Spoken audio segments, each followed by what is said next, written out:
Wa nafsi wa ma sawaha fa'alhamaha fujuraha wa qad aflaha man wa qad khaba man.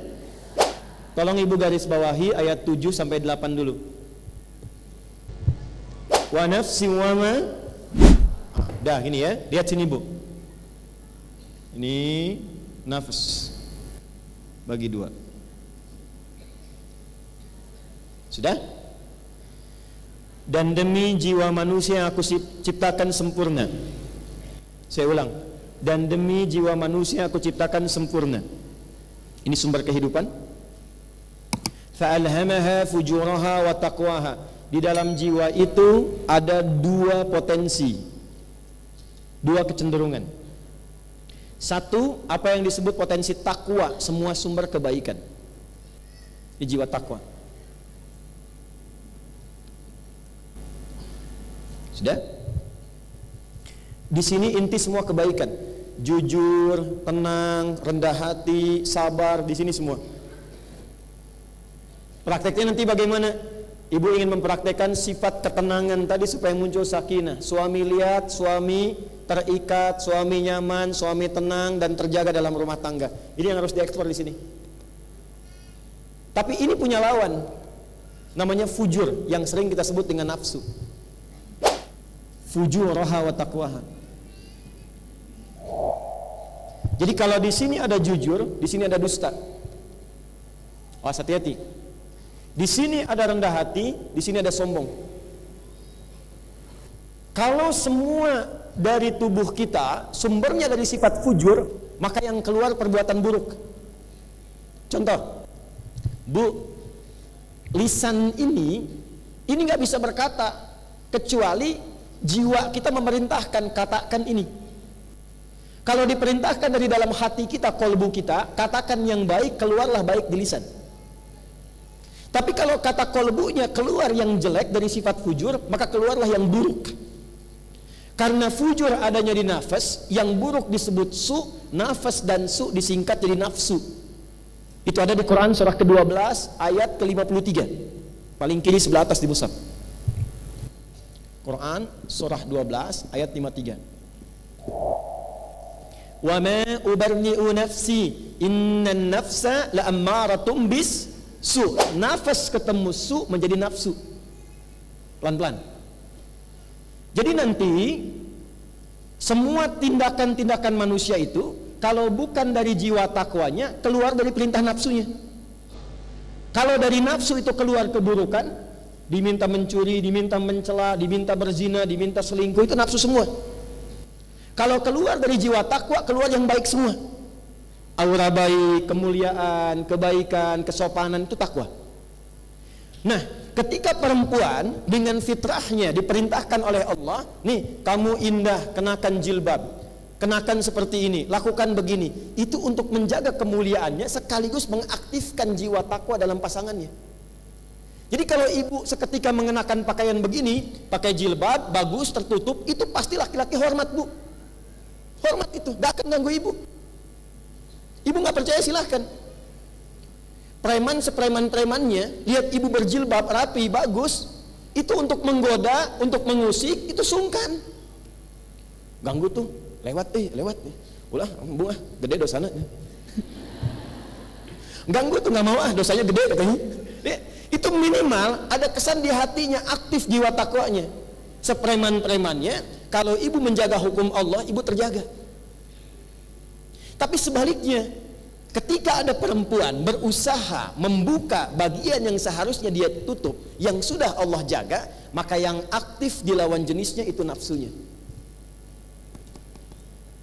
Itulah sebabnya kenapa perempuan itu dijaga dari auratnya, supaya apa? Satu, tidak terganggu dan terlukai dirinya. Yang kedua, tidak terpancing keadaan nafsu dari dalam pasangannya, sehingga dengan munculnya nafsu itu bisa mengganggu kehormatan dirinya. Itu poinnya. Jadi kalimat ini nggak benar kalau ada aktivis ya, feminis macam-macam mengatakan yang penting pakai pakaian terhormat. Itu mah laki-laki aja yang nafsunya begitu. Nah, nafsunya itu muncul karena perilaku Anda. Itu poinnya. Ya itulah sebabnya kenapa Allah tutup supaya kehormatan ibu terjaga, yang lain tidak terganggu. Jelas gak? Ini kisah nyata di Amerika. Satu kali seorang perempuan berjilbab, ini kisah nyata, sedang lewat bu malam-malam. Allahu Akbar, ketika lewat ternyata ada beberapa preman sedang nongkrong. Dan preman itu dari karakteristik wajahnya sudah tercurigai suka berbuat sesuatu yang kurang baik. Apa yang dia lakukan? Saya ajarkan satu doa ya bu ya. Ibu kalau ada anak perempuan atau ibu sedang berjalan ke satu tempat sedang tidak merasa nyaman, ibu boleh bacakan doa ini. Bismillahilladzi Bismillahilladzi la yadurru ma'asmihi syai'un fil ardi wala fis sama' wa huwas sami'ul basir. Itu kalau mahasiswi, adik-adik atau ibu atau anak gadisnya atau ibu sedang jalan terus lewat tempat yang gak enak, ada orang nongtong-nongtong diduga gak enak, bacakan doa itu. Singkatnya gini, perempuan itu lewat, ini kisah nyata, ternyata gak ada satupun berani yang ganggu. Tapi besoknya muncul di berita terjadi, mohon maaf, pelecehan seksual di tempat persis perempuan itu lewat. Dan waktunya itu selang gak berapa lama dari perempuan itu lewat. Taunya di televisi. Di perempuan ini begitu lewat, begitu lihat TV besoknya, dia melihat, oh ini kan tempat saya malam lewat tadi. Terus waktunya gak berjauhan, begitu beliau telah lewat tadi, setelah sekian ya waktu, itu terjadi peristiwa itu. Maka secara singkat pelakunya itu karena terduga, terlihat kan, lewat CCTV, ada beberapa keadaan, ditangkap tapi untuk memastikan harus ada saksi. Maka datanglah perempuan berhijab ini ke kantor kepolisian mengkonfirmasi. Ketika kemudian diperlihatkan, betul, itu juga yang saya lihat ketika saya melewati tempat itu.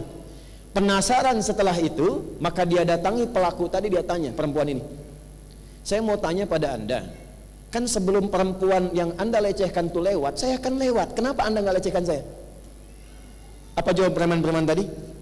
Mereka katakan, kami tidak berani melecehkan Anda. Kenapa? Karena saat Anda lewat tadi, di samping Anda itu ada pria-pria berbadan besar yang selalu menjaga Anda saat lewat. Ini kisah nyata. Kisah nyata. Dan ini janji Allah di surah Fussilat. Ketika seorang hamba istiqomah mendekat kepada Allah, Allah turunkan malaikat untuk menjaganya.